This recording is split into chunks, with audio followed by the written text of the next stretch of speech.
Salut chers apprenants, je me nomme Doumia et vous souhaite la bienvenue sur notre chaîne. Dans cette petite vidéo, tu vas apprendre à calculer les limites de quelques fonctions. C'est-à-dire les fonctions sinus, les fonctions racines et les fonctions rationnelles. Donc sans plus tarder, nous allons passer à la présentation de l'exercice. Donc ici, dans cette vidéo, je vous présente 6 limites à déterminer. 6 limites à déterminer. On dit calculer les limites suivantes. Petit a, la limite lorsque x tend vers 1, c'est-à-dire à gauche par valeur inférieure, x est strictement inférieur à 1 ici, c'est-à-dire à gauche de 1. X moins 3 sur x carré plus moins 1. En petit b, la limite lorsque x tend vers 0, des sinus de 5x sur 2x. Donc en petit c, ici il y a 0 ici. La limite lorsque x tend vers 0, des racines de x carré plus 1 moins 1 sur x. Et en petit d, la limite lorsque x tend vers 2, x carré plus x moins 6 sur x carré moins 5x plus 6. Et en petit e, la limite lorsque x tend vers 2, 2x plus 5 sur x carré moins x moins 2. Lorsque x est strictement inférieur à 2 ici, c'est-à-dire à gauche, lorsque x est strictement inférieur à 2. Et enfin, la dernière limite, la limite lorsque x tend vers 0, lorsque x est strictement positif, de 1 sur racine de x plus 1 sur x plus racine de x. Donc, chers apprenants, après avoir présenté l'exercice, nous allons passer à la correction de l'exercice. Donc, je vous dis de rester jusqu'à la fin de cette vidéo. Résolution. Donc, chers apprenants, nous avons le petit a ici. On va commencer par le petit a. La limite lorsque x tend vers 1, lorsque x est strictement inférieur à 1, c'est-à-dire x est plus petit que 1, nous avons x moins 3 sur x carré moins 1. Dans mes vidéos précédentes, je vous ai dit pour calculer une limite, le premier des réflexes que vous devez avoir, c'est de toujours remplacer. D'abord, toujours remplacer pour voir si vous n'avez pas une forme indéterminée. Donc, qu'est-ce que nous allons faire? On va remplacer pour voir d'abord. Ici, si on remplace x par 1 ici, on a ici 1 moins 3 qui va faire moins 2. Donc, je ici moins 2 ici. Sur quoi d'abord? Au numérateur, nous avons moins 2. Qu'est-ce que nous allons faire encore? Ici, on aurait ici, si on remplace x toujours par 1, il reste 1 moins 1 qui me fait 0. Donc ici, je ne peux pas conclure. Qu'est-ce qu'il remarque? Parce qu'il remarque au numérateur, j'ai moins 2, au dénominateur, il y a 0. Mais si nous allons poser la question de quel type de 0 nous avons, si c'est un 0 qui est positif ou un 0 qui est négatif. Donc, qu'est-ce que nous allons faire ici? Ici, nous pouvons faire le tableau de signes. Calculer le discriminant et faire le tableau de signes pour voir dans quel intervalle nous avons ici. Mais il y a quelque chose de très important qu'on nous a donné. On nous a signifié que x ici est strictement inférieur à 1. C'est-à-dire x est plus petit que 1 ici. Donc nous allons nous servir de cette inégalité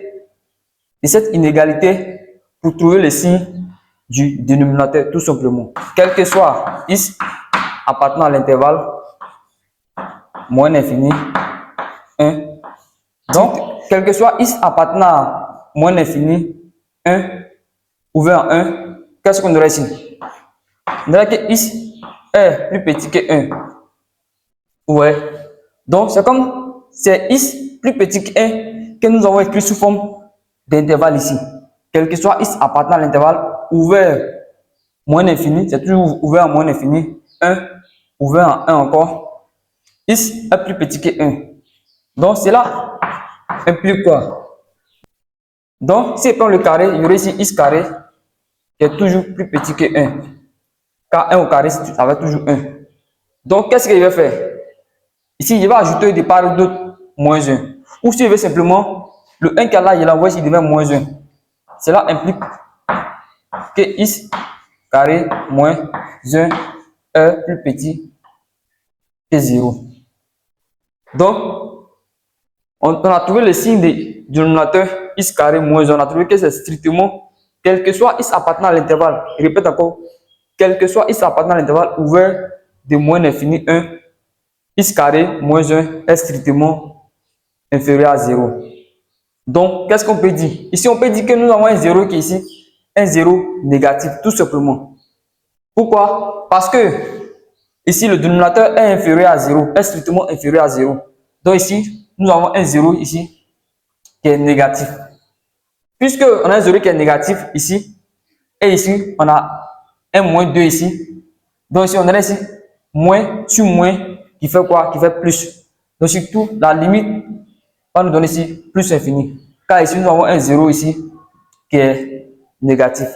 Et au numérateur, nous avons un moins 2 là-bas. Donc, la limite, lorsque x tend vers 1, lorsque x est plus petit que 1, de x moins 3 sur x carré moins 1 qui est égal à plus infini. On va justifier car, on justifie car la limite lorsque x tend vers 1 par valeur inférieure à 1. Donc, qu'est-ce qu'on aurait ici? Ici, je prends le numérateur, il y aurait ici x moins 3 égale à, si on remplace x par 1, il y aurait ici moins 2 ici. Et encore, la limite, lorsque x tend vers 1, lorsque x est plus petit que 1, ici, de x carré moins 1, il y aurait ici 0. Mais, de quel type de 0 il y aurait ici? Moi, regardez bien, on a trouvé que x carré moins 1 est plus petit que 0. Donc ici, il y aurait ici un 0 négatif ici. Donc voilà pourquoi nous trouvons ici la limite qui nous donne plus infini, tout simplement. Donc vous voyez, donc comme on nous a donné cette inégalité, donc c'est servi de cette inégalité et abouti au résultat demandé qui est plus infini. Donc chers apprenants, nous allons passer au petit b. Donc en petit b, nous avons la limite lorsque x tend vers 0 de sinus de 5x sur 2x. Ici, je vais vous montrer ici deux méthodes. Je vais vous montrer deux méthodes pour aboutir au résultat demandé. Méthode 1. Ici, nous connaissons une limite de référence qu'on peut faire apparaître dans l'expression que nous avons ici au tableau. Ça sera la première méthode. Donc, qu'est-ce que nous allons faire? Comme il a dit, nous allons faire apparaître une limite de référence ici. On sait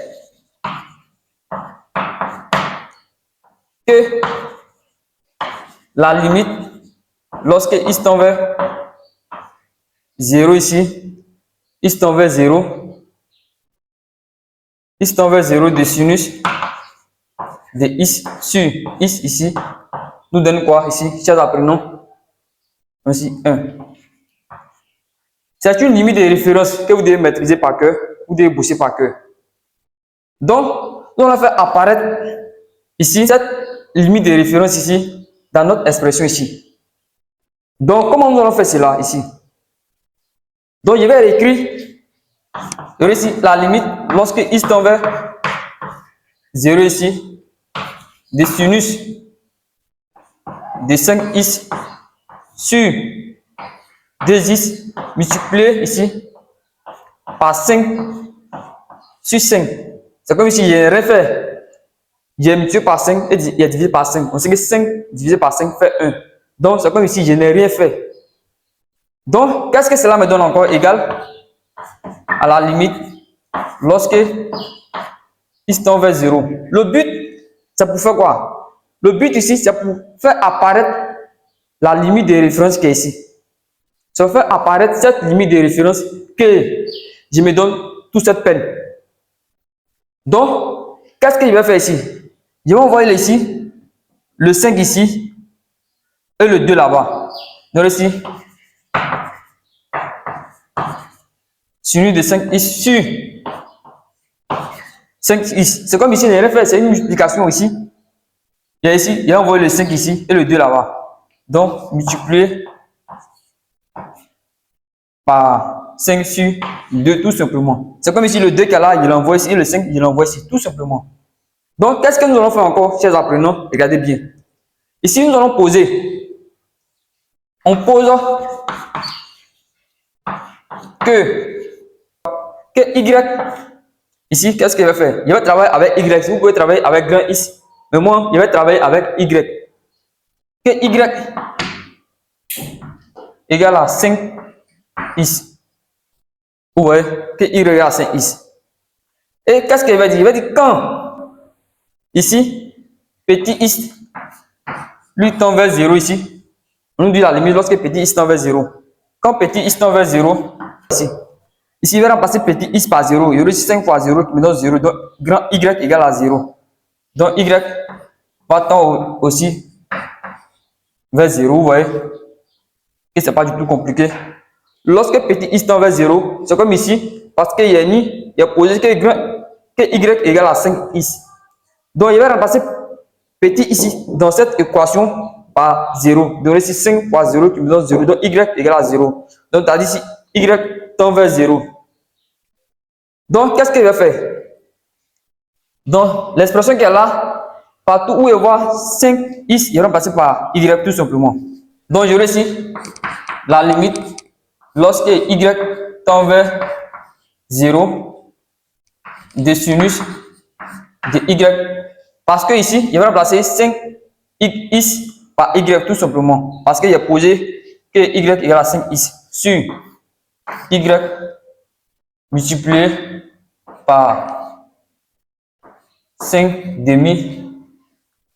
Or, ici, on a dit que ici, on a dit que nous connaissons une limite de référence lorsque x tend vers 0 de sinus de x sur x qui est là 1. Donc, c'est identique. Lorsque y tend vers 0 aussi, de sinus de y sur y qui donne 1 également. Donc, finalement, on aurait ici 5 demi. Car la limite, lorsque y tend vers 0, de sinus de y sur y nous donne ici 1, ici, tout simplement. Donc, si on a 1 multiplié par 5 demi, on aurait ici 5 demi, tout simplement. Ouais, c'est apprenant. Donc, le but de cette méthode, c'est de faire apparaître la limite de référence que nous connaissons, qui n'est rien d'autre ici que limite lorsque y tend vers 0 de sinus de y sur y qui est là 1. Donc, comme 1 est un élément neutre en multiplication, voilà, tout simplement, nous trouvons 5 demi. Donc, chers apprenants, comme il est dit, je vais vous montrer deux méthodes dans cette vidéo. Donc, nous allons passer à la seconde méthode. La seconde méthode, c'est-à-dire la deuxième méthode.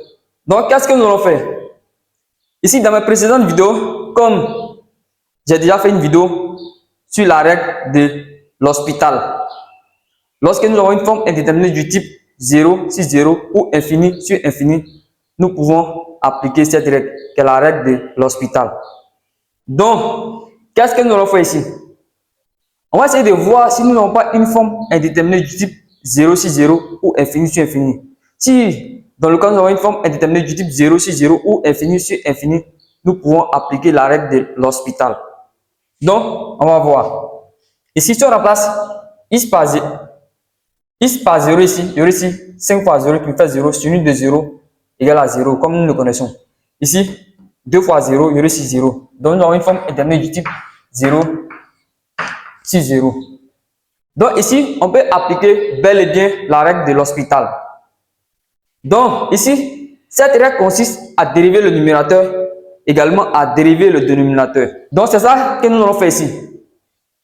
La limite, lorsque x tend vers 0, des sinus de x, excusez-moi, des sinus de 5x sur 2x. Donc, qu'est-ce qu'on aurait ici? On va dériver ici le numérateur, également on va dériver le dénominateur. Parce que nous avons une forme indéterminée du type 0 sur 0. Donc, regarde à quoi ici? À la limite, lorsque x tend vers 0, la dérivée de sinus de 5x sur la dérivée de 2x. Donc, chers apprenants, comment nous allons dériver sinus de 5x, une fonction composée. Donc, je vais vous montrer comment dériver sinus de 5x, tout simplement. Ici, nous allons faire ici. Je vais vous montrer comment on fait ça. Je pourrais le faire rapidement, mais le but de cette vidéo, c'est pour vous montrer plusieurs méthodes en mathématiques pour être efficace. Donc, ici, dérivé de sinus de 5x égale à quoi? C'est comme ici, nous avons ici f rond g ici. C'est comme nous avons f rond g ici. Cette fonction est traduite simplement f rond g. Donc, si on veut dériver f rond g, cela va nous donner quoi? Tout simplement, la dérivée de f rond g, le tout multiplié par la dérivée de g ici. Vous voyez? Donc, ici, f rond g prime égale à la dérivée de f rond g multiplié par la dérivée de g ici. Donc, ici, on aura quoi ici encore? Avec ici, f qui égale à quoi? Avec f qui égale à sinus de g. Donc, notre f ici égale à sinus de g. Et g lui-même égale à quoi ici? G lui-même égale à 5 ici. Car g est dans le ventre de sinus. Ici, avec f égale à sinus de g. Et encore, notre g égale à 5 ici. Donc, si nous voulons trouver la dérivée de f' égale à quoi ici? On sait que la dérivée de sinus qui est égale à cosinus. Donc ici, on aura ici cosinus de g, tout simplement. Vous voyez? Également encore, ici, et la dérivée de g égale à quoi ici? La dérivée de 5x qui est égale à 5 tout simplement. Vous voyez? Donc, ici, on revient ici. F rond g' égale à quoi ici? Égale à la dérivée de f rond g. Donc ici, f rond g' ici égale à quoi? Égale à la dérivée de g'. Or, la dérivée de g ici égale à 5 ici. Donc, il y aurait ici 5 multiplié par f' rond g qui est égal à cosinus de g. Cosinus de g. Donc, il va remplacer g par 5 ici, tout simplement ici. Il y aurait ici 5 ici. Donc, la dérivée de sinus de 5x égale à 5 cosinus de 5x, tout simplement. Donc, j'espère que vous avez compris ce que nous venons de faire. C'est juste un rappel. Ici, vous pouvez donner la dérivée, mais j'ai préféré de vous faire juste un rappel sur la dérivée des fonctions composées. Donc, ici, égale à la limite, lorsque x tend vers 0, la dérivée de sinus de 5x égale à 5 cosinus de 5x sur la dérivée de 2x qui est égale à 2, tout simplement. Donc ici, on va remplacer encore pour voir s'ils n'ont pas une forme indéterminée encore. Donc ici, si on remplace x par 0 ici, il y aurait 5 fois 0 qui fait 0. On sait que cosinus, c'est lui ici. Et cosinus, sinus c'est lui ici. Donc c'est que 0 est ici, pi sur 2 est ici, et pi est ici. Et pi est ici, moins pi est ici. Ça dépend du sens. Donc ici, le 0 est ici. Parce que cosinus de 0 égale à 1, derrière 1 ici. Donc cosinus de 0 nous donne 1 ici, tout simplement. Comme cosinus de 0 nous donne 1, donnerait ici 5 demi, tout simplement. Donc la limite, lorsque x tend vers 0, de quoi ici? Ici, de 5 cosinus de 5x sur 2 égale à 5 demi. Car limite, lorsque x tend vers 0, de cosinus de 5x égale à 1, tout simplement. Donc, égal à 1. Lui fait 1. Donc, on aurait ici 5 fois 1 qui fait 5 sur 2. Donc, on aurait ici 5 demi ici. Donc, en conclusion, qu'est-ce qu'on peut dire? On peut dire la limite lorsque x tend vers 0 de sinus de 5x sur 2x égale tout simplement à 5 demi. Égale à 5 demi, chers apprenants. Donc voilà, nous avons évalué cette limite avec deux méthodes. Avec la première méthode où on essaie de faire apparaître la limite de référence, et la deuxième méthode, nous avons fait avec la règle de l'hospital. Cette règle, elle consiste à dériver le dénominateur, à dériver le numérateur et à dériver le dénominateur. Lorsque nous avons une forme indéterminée du type 0 sur 0, infini sur infini, cette règle peut nous aider à évaluer la limite demandée. Donc, chers apprenants, après avoir fini avec le petit a et le petit b, nous allons passer au petit c. Donc, chers apprenants, ici, nous avons le petit c ici. Donc, qu'est-ce que nous allons faire? Toujours le même réflexe. C'est de remplacer d'abord pour voir si nous n'avons pas une forme indéterminée. Pour voir. On a ici, si on remplace x par 0, on a ici racine de 0 plus 1, qui donne ici racine de 1. On sait que racine de 1 égale à 1. Donc, au numérateur, on aura 1 moins 1 qui fait 0. Au dénominateur, on aura 0 ici. Donc, nous avons une forme indéterminée du type 0 sur 0. Donc, qu'est-ce que nous allons faire? Ici, quelque chose à ne pas commettre, c'est de factoriser. Mais si vous factorisez, la factorisation, elle ne va pas marcher ici. Ici, vous avez deux méthodes ici. Soit passer par la première méthode, qui est la règle de l'hospital ici, soit vous passez par le conjugué du numérateur. Je répète encore, si vous passez par la factorisation, elle ne va pas marcher ici. Vous allez perdre votre temps. La méthode qui peut marcher ici, soit la première méthode, vous passez par la règle de l'hospital, comme ici nous avons 0 sur 0, la règle de l'hospital. La deuxième méthode, vous passez par le conjugué du numérateur. Donc, c'est ça que nous allons faire. Ici, on va multiplier le numérateur et le dénominateur par le conjugué du numérateur. Donc, qu'est-ce que cela donne? Si elle a la limite, lorsque x tend vers 0, ici, racine de 2x plus 1 moins 1 sur x. Ici, il va multiplier ici par le conjugué du numérateur ici, égal à la racine de 2x plus 1. Le conjugué ici, comme ici est moins, il devient plus ici. Donc, il va multiplier par le conjugué du numérateur ici, au numérateur et au dénominateur. Donc, il y aurait ici racine de x carré plus x, racine de x carré plus 1 plus 1. Donc, voilà ce que nous trouvons. Donc, qu'est-ce que cela va nous donner? Ici, on remarque quoi ici? On remarque que nous avons a moins b, facteur de a plus b.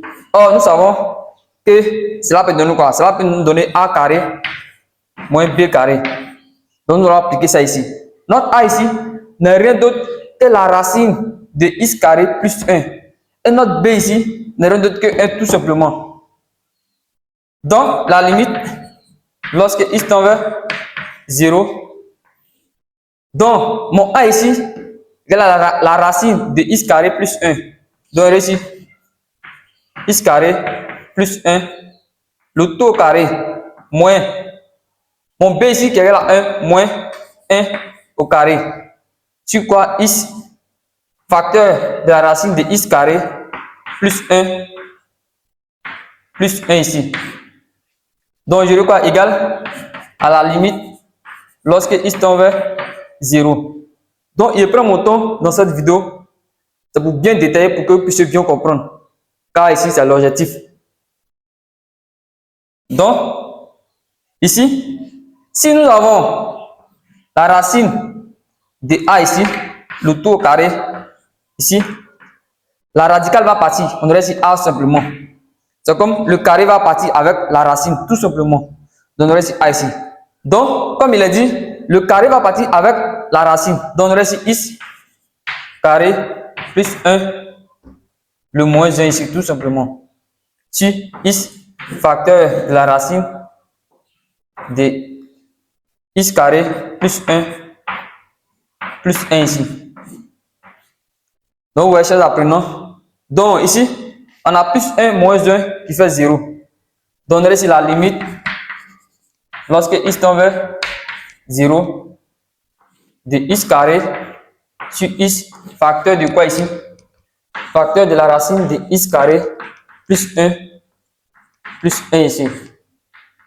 Donc, il nous donne quoi toujours encore, chers apprenants? Donc, on aurait ici la limite lorsque X tend vers toujours vers 0. Donc ici, il y a X carré, ici, il y a X. Donc, on peut simplifier par 1 X ici. Donc, ici, au numérateur ici, X sur la racine carré de X carré plus 1. Plus 1 ici. Donc, ici, il remplace toujours par 0 ici. Il y aurait ici 0 au numérateur ici. La racine de 0 plus 1 qui me donne quoi ici? La racine de 1. Parce que la racine de 1 vaut quoi? Vaut 1. Le dénominateur ici, lorsque X tend vers 0, il y aurait ici 2 ici. Donc, j'aurai ici 0 sur 2 qui me donne 0 tout simplement. Donc, ici, on peut justifier car la limite lorsque X tend vers 0 de X qui est égal à 0 et la limite lorsque X tend vers 0 de la racine de X carré plus 1 ici, il me donne 2. Donc, d'où la limite lorsque X tend vers 0 de la racine de X carré plus 1 moins 1 ici sur X égale tout simplement à 0. Donc, chers apprenants, vous avez vu comment nous avons fait pour aboutir au résultat. Comme il est dit, si vous avez les fonctions avec racine, les fonctions rationnelles avec la racine, le réflexe à voir, si vous avez 0 sur 0 ou infini sur infini, vous avez des méthodes. Soit vous passez par le conjugué du numérateur pour aboutir au résultat, ou vous passez par la règle de l'hospital ou dériver le numérateur également ou dériver le dénominateur pour aboutir au résultat. Ne jamais factoriser. Car si vous factorisez, vous allez perdre votre temps, vous n'allez pas trouver le résultat. Vous allez perdre votre temps, vous allez reprendre encore à 0. Donc, chers apprenants, après avoir fini avec le petit A, le petit B et le petit C, nous allons passer au petit D. En petit D, nous avons la limite lorsque X tend vers 2 de X carré plus X moins 6 sur X carré moins 5X plus 6. Donc, le réflexe à avoir toujours, c'est de remplacer pour voir si nous n'avons pas une forme indéterminée. Ici, on va remplacer ici X par 2. Donc, 2 au carré fait 4. Donc, ici, il y aura 4 ici. Plus 2 ici. Moins 6 ici. Au numérateur. Ici, ça me donne ici 4 plus 2 qui fait 6. 6 moins 6 qui fait 0. Donc, au dénominateur, on vient ici encore. On aurait ici 4. Par 2 au carré, ça fait 4. Moins 5 fois 2 qui fait 10. Donc, il reste moins 10. Plus 6. Donc, 4 plus 6 qui fait 10. 10 moins 10 qui fait 0. Donc, ici, j'ai une forme indéterminée du type 0, 6, 0. Donc, comment nous allons faire pour pouvoir lever l'indétermination? Ici, nous avons au numérateur polynôme, au dénominateur polynôme. On peut essayer de factoriser le numérateur, également factoriser le dénominateur. qu'est-ce que nous allons faire? Donc, ici, je vais essayer de factoriser d'abord le numérateur. X carré plus x moins 6 égale à 0. Car c'est un polynôme de second degré. Donc ici, on peut appliquer le discriminant. Donc, le discriminant égale à quoi ici? Égale à b carré moins 4ac ici. Avec, ici, mon a ici, qui est 1 ici,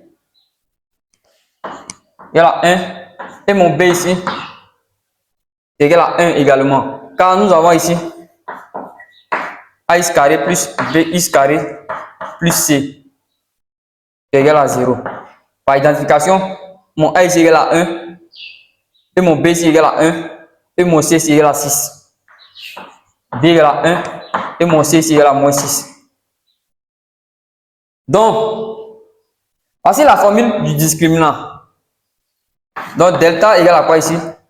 B carré égale à 1, donc 1 au carré qui fait 1 toujours, moins 4 fois 1 fois moins 6.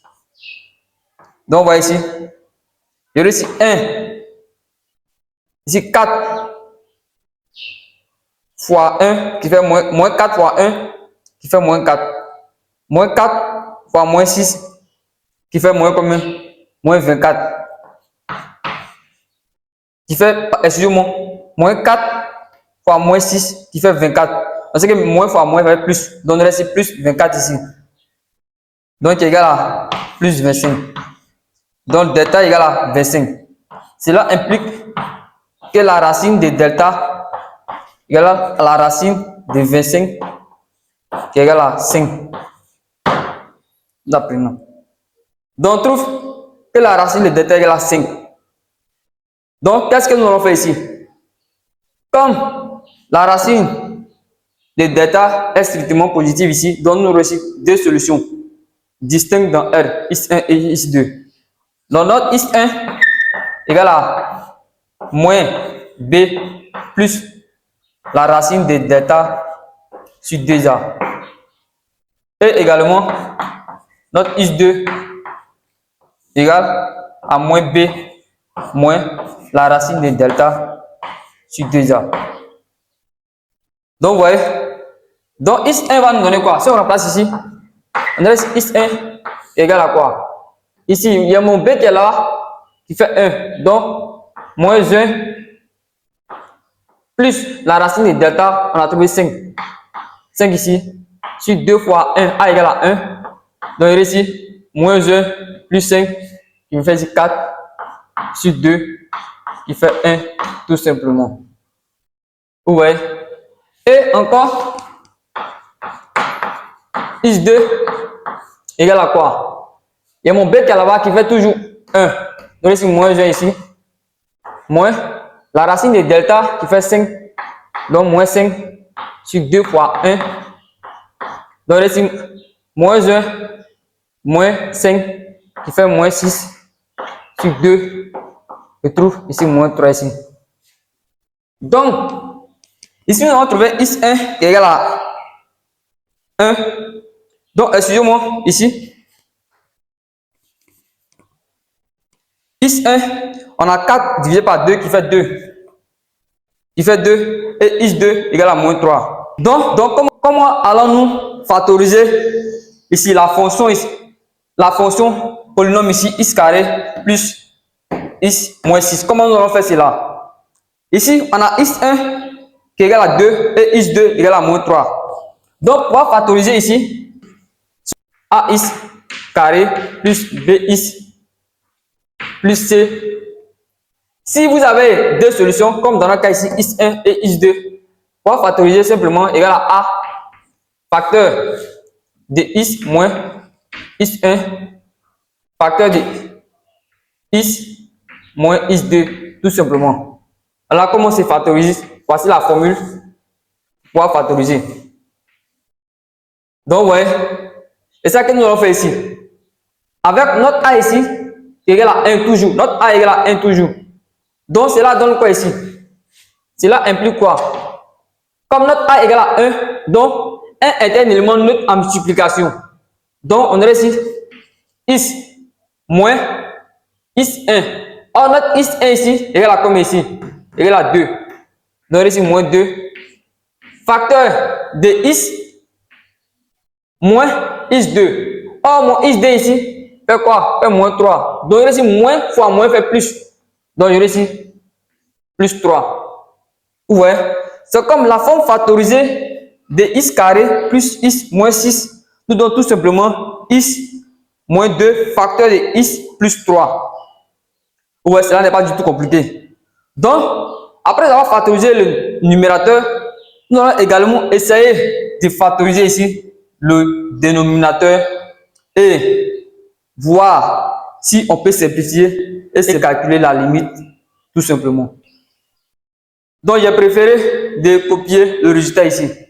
Donc, comme je l'ai fait, vous allez poser que is carré moins 5is plus 6 égale à 0 et vous allez calculer le discriminant et vous allez trouver une valeur de discriminant qui serait strictement supérieure à 0. Vous allez avoir deux solutions dans R. Donc, vous allez trouver votre is1 et is2 et vous remplacez tout simplement comme je l'ai fait dans le premier cas. Vous allez trouver que is carré moins 5is plus 6 égale à tout simplement à is moins 3 facteur de is moins 2. Donc, si vous développez l'expression qu'elle a, vous allez aboutir à celui qu'elle a. Donc, qu'est-ce que nous allons faire? Égal à la limite, lorsque is tend vers toujours vers 2.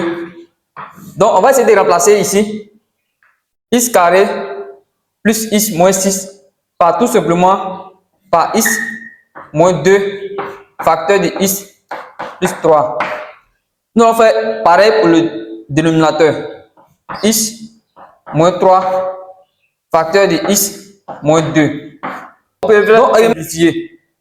Donc, on peut simplifier lui qu'elle a et simplifier lui qu'elle a. Donc, on aurait ici égal à la limite lorsque is tend vers 0.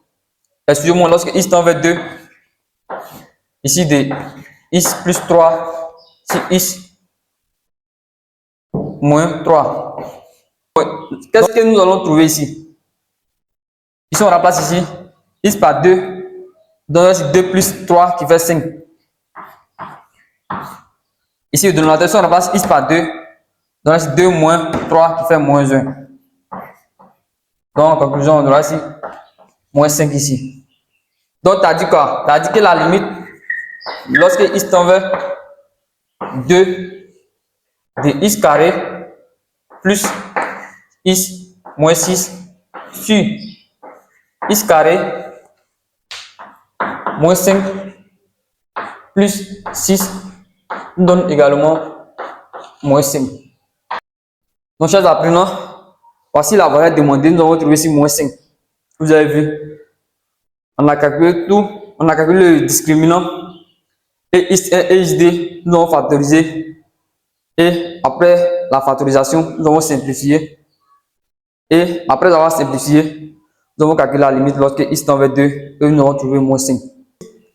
Si on vous donne une limite ou même des limites à calculer et plusieurs méthodes, faites beaucoup d'exercices pour être efficace.